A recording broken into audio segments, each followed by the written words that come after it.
Hi everyone, welcome to the class once again. मैं आशा करता हूँ बहुत अच्छे होंगे और इसके पहले वाला एक्सरसाइज आपने बखूबी देखा होगा। पूरी चैप्टर आपको क्लियर हो चुकी होगी। Let's practise some more question based upon JEE advance pattern questions. हम लोगों ने पहले सिंगल चॉइस किया क्वेश्चन, हम लोगों ने इंटीजर टाइप किया। अब चलते हैं हम लोग पैसेज बेस्ड प्रॉब्लम पे। तो यहाँ पैसेज दिया हुआ है, ठीक है ना। यहाँ पैसेज कह रहा है द न्यूक्लियर चार्ज ZE। तो न्यूक्लियर चार्ज यानी कि एक स्फेरिकल डिस्ट्रीब्यूशन होगा चार्ज का, इसमें ZE चार्ज है। इस non uniformly distributed, uniform distribution नहीं है, non uniformly distributed within a nucleus of radius r। Radius क्या न्यूक्लियस का, वो r है। The charge density rho r, that is charge point volume, is dependent only on the radial distance r from the center of the nucleus।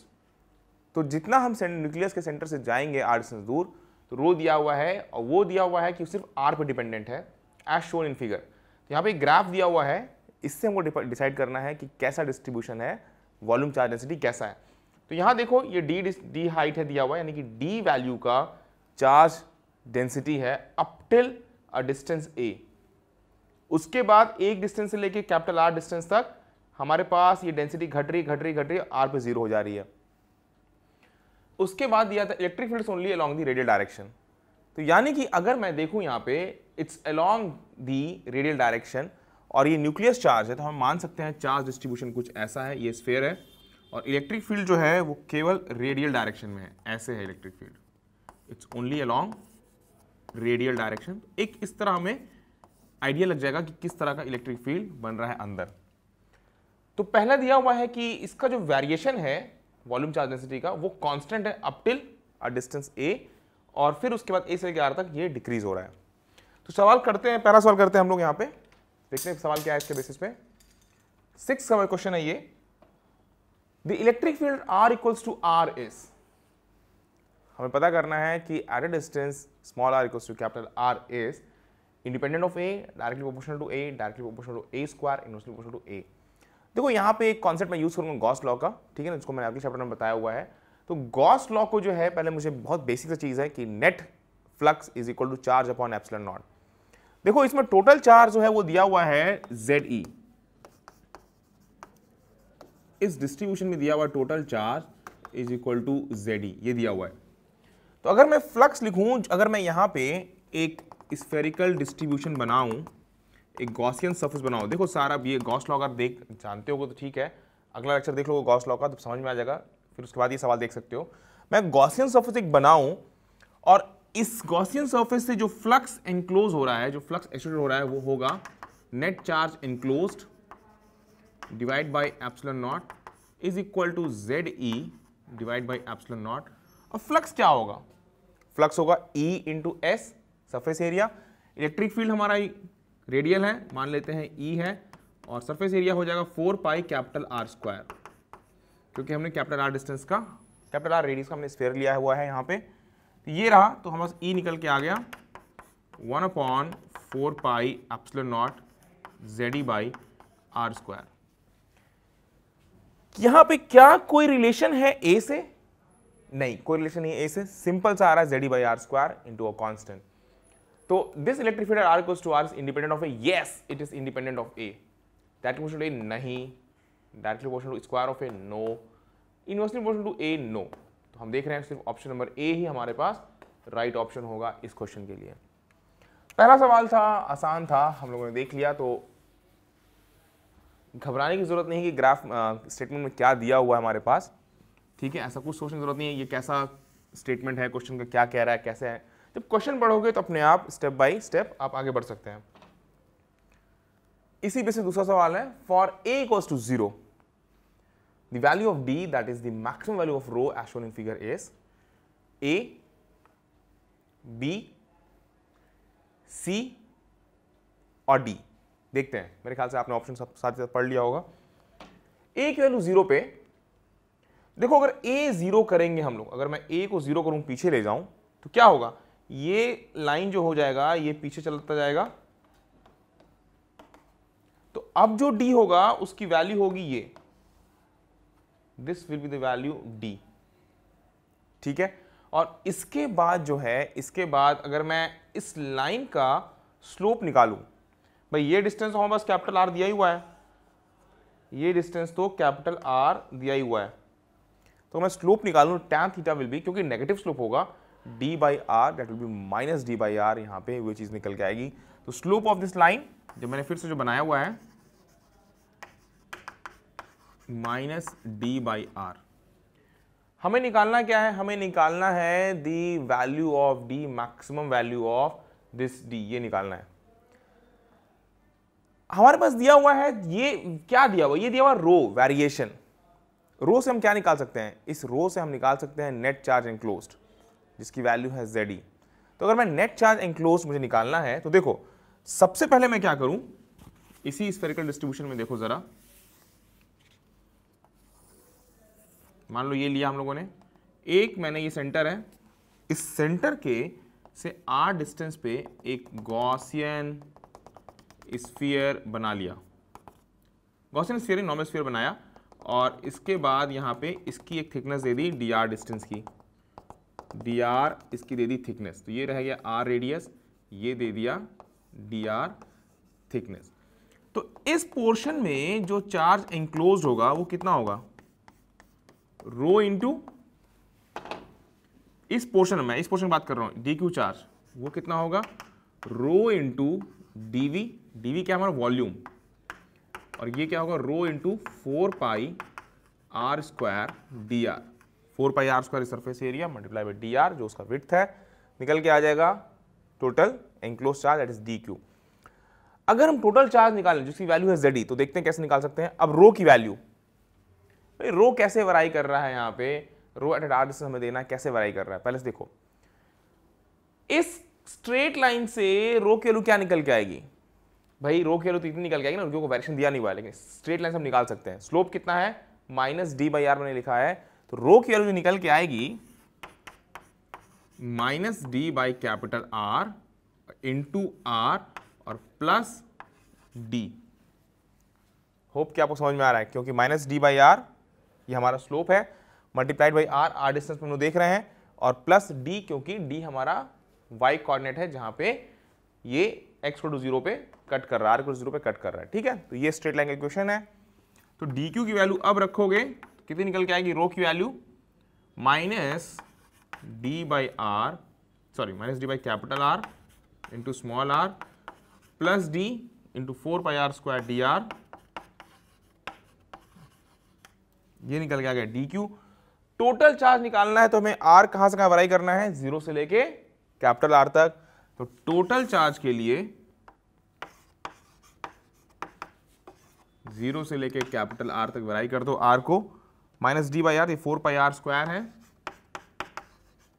4 pi R square minus D by R plus D minus D by R, R plus D multiplied with D R, कोई दिक्कत वाली चीज नहीं है यहाँ पे।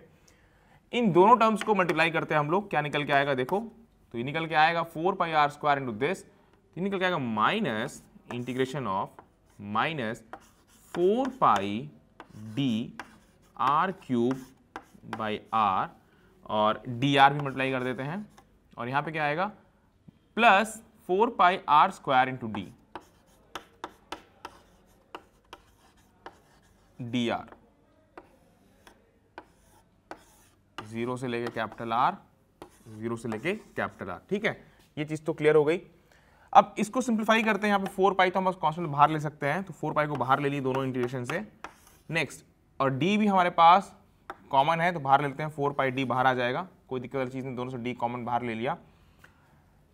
Are cube by are, तो यानी कि आर पावर 4 बाई आर हो जाएगा, ये आर पावर 4 बाई 4 आर हो जाएगा।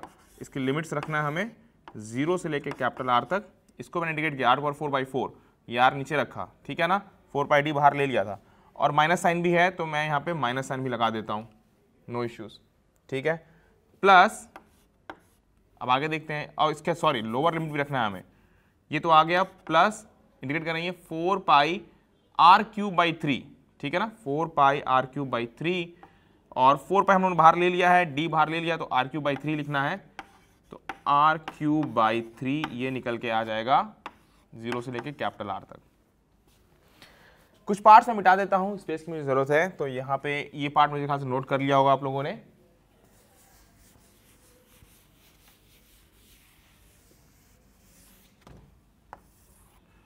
अब देखो 4 पाई डी को ले लेते हैं बाहर और यहां पे सबसे पहले माइनस है तो लोअर लिमिट पहले रख दो, तो आएगा 0 माइनस 4 पाई डी, ये निकल के आएगा 0 माइनस आर, और देखो माइनस साइन क्योंकि 0 पहले रखो क्योंकि माइनस साइन है, minus R power 4 by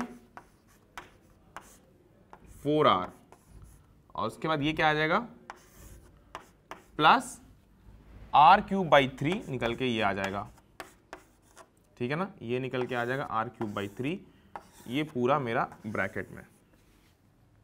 simplify अगर करें तो ये निकल के आएगा R cube minus R cube by 4 और निकल के आएगा आर क्यूब बाई 3, तो सिंप्लीफाई करें हम R cube by 3 minus R cube by 4, तो निकल के आएगा, ये बहुत इजी है, निकल के आ जाएगा R cube by 4r3 4r cube minus 3r cube, that will be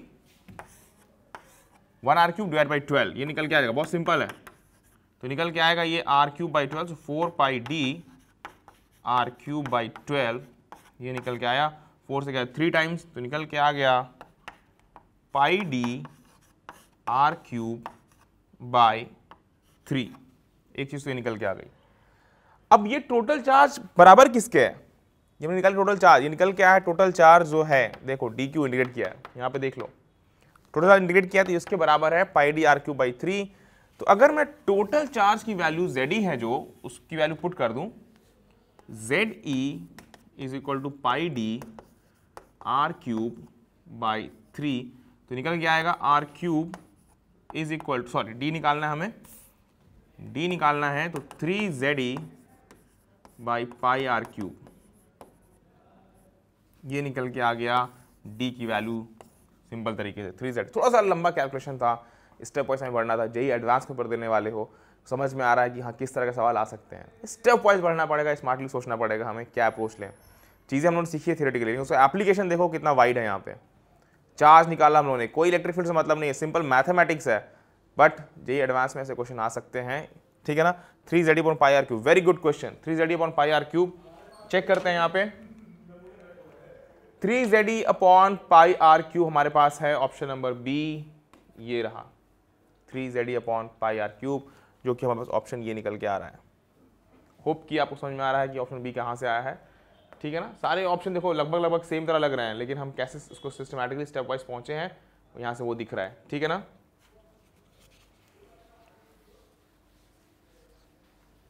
very interesting question,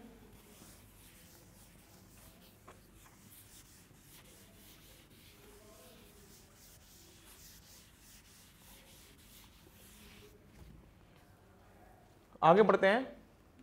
8th question, the electric field within the nucleus is generally observe to be linearly dependent on R. The electric field within nucleus generally observe to be linearly dependent on R, this implies A equals to 0, A equals to r by 2, A equals to r, A equals to 2r by 3. Electric field is linearly dependent on R, ये observe किया गया है। ये कब होता है, याद है हम लोगों ने एक नॉर्मल चार्ज स्फीयर के लिए निकाला था इलेक्ट्रिक फील्ड इनसाइड पॉइंट पे, नॉन कंडक्टर हो, पूरा चार्ज डिस्ट्रीब्यूटेड यूनिफॉर्मली, तो अगर चार्ज डिस्ट्रीब्यूटेड है यूनिफॉर्मली तो इंटरनल पॉइंट पे जो इलेक्ट्रिक फील्ड अगर लीनियरली डिपेंडेंट था आर पे, उसकी वैल्यू याद है। यहाँ पे देखो दो सवाल देखे, थोड़ा सा आपको अलग डायरेक्शन मिलेगी, आपका दिमाग पहुंच गया अलग डायरेक्शन में, अब आपको ला रहा है सीधे थियोरेटिकल पॉइंट पे जो आपने सीखा हुआ है, तो वहां से हम जल्दी स्विच नहीं कर पाते अपने माइंड को, तो बस आपको कंफ्यूज करना चाह रहा है जो आपने सीखा हुआ है। It's very simple, equals to 1/4πε0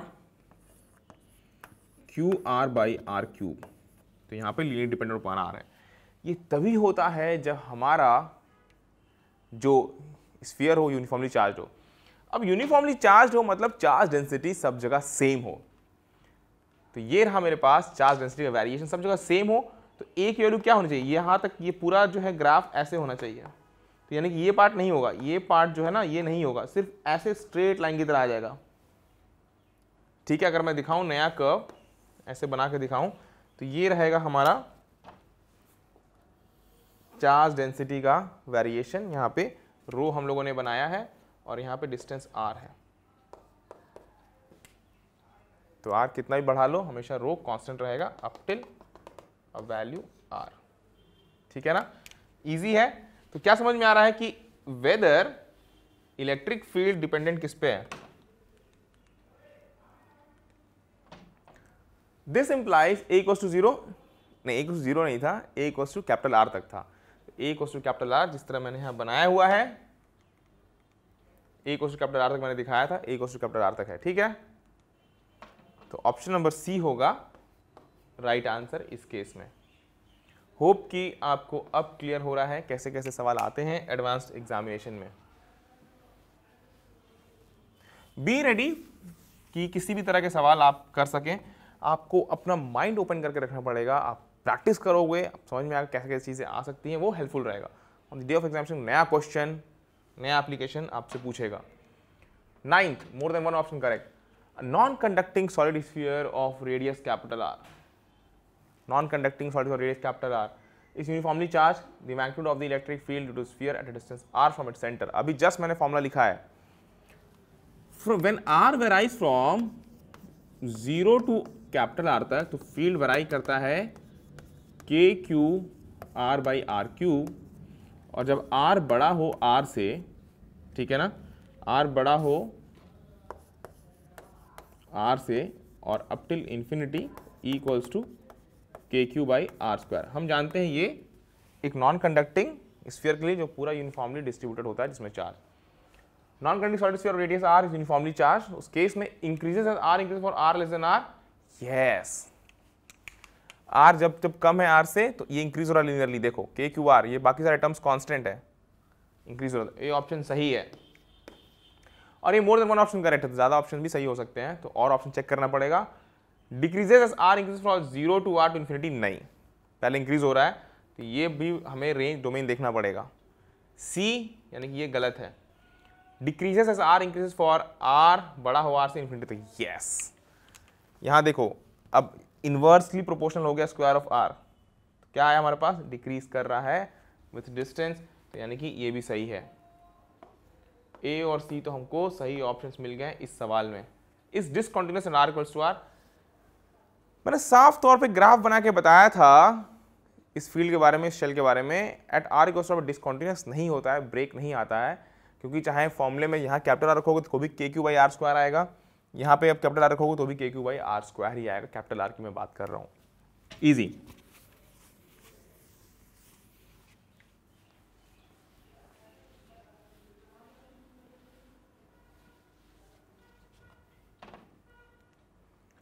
Let E1R, E2R and E3R be the respective electric field at a distance r from a point charge q, an infinitely long wire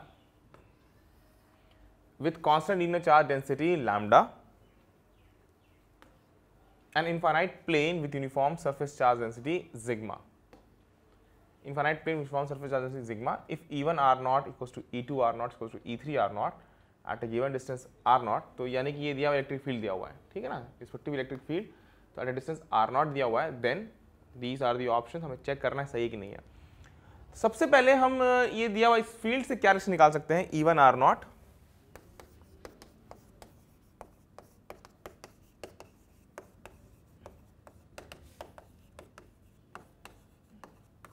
field लिख लिया हम लोगों ने, इनकी वैल्यूज लिख लेते हैं।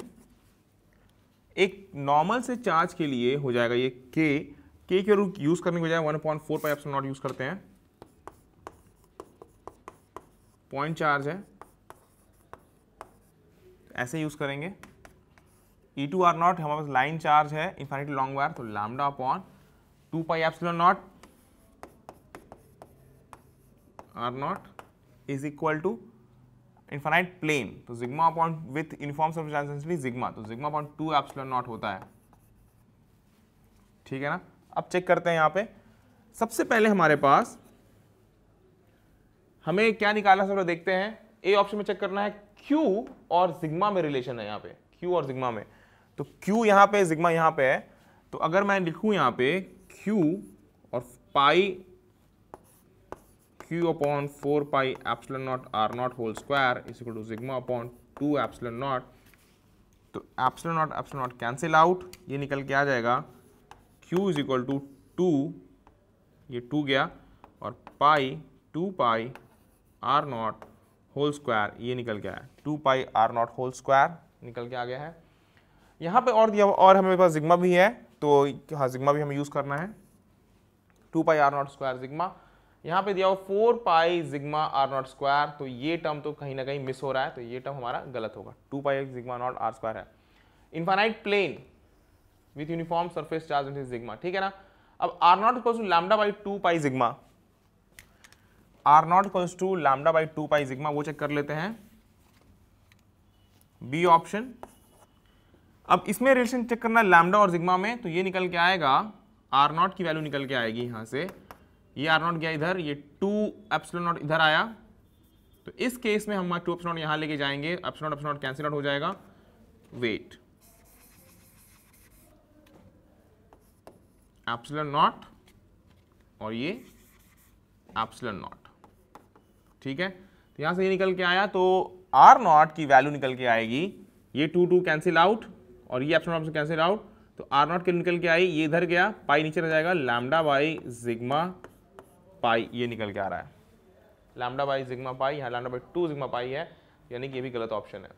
और चेक करते हैं even R naught by 2 equals to 2 E2 R naught by 2, ठीक है, ये चेक करते हैं। तो एक काम करो, एक बार यहाँ तक नोट कर लो, मैं अगले से लिखता हूँ, जरा यहाँ तक नोट कर लो।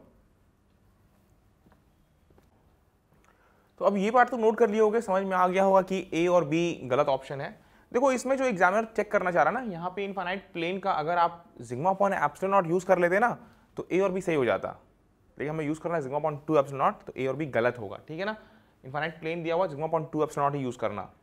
अब सी चेक करते हैं, even R naught by 2 is equal to 2 E2 और हमें चेक करना है आर नॉट बाई 2। तो अगर मैं इवन आर नॉट बाई 2 अगर लिखूं, अगर मैं इवन आर नॉट बाई 2, वो क्या होगा, सिंपली अगर मैं यहाँ आर नॉट की जगह आर नॉट बाई 2 लिखूंगा यहाँ पे, तो निकल के आएगा ये Q upon 4 pi epsilon naught R naught by 2 whole square, R naught square और 2 होल स्क्वायर, तो 4 मैं नीचे से ऊपर ले रहा हूँ, ये आ जाएगा 4 E1 आर नॉट आ जाएगा। इसी तरह E2 आर नॉट बाई 2 देखो जरा, E2 आर नॉट बाई 2, और हमें करना क्या है, 2 E2 R naught by 2 check करना है।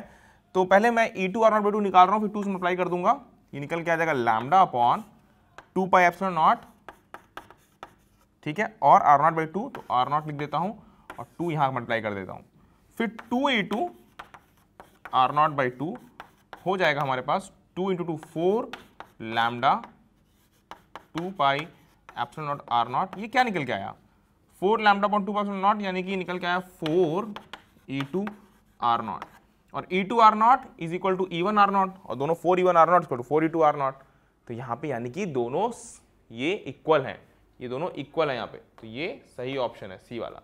D E2 R naught by 2 उसी तरह चेक करना पड़ेगा जिस तरह अभी मैंने बताया है, E2 आर नॉट बाई 2, तो ये पार्ट में मिटा दूं,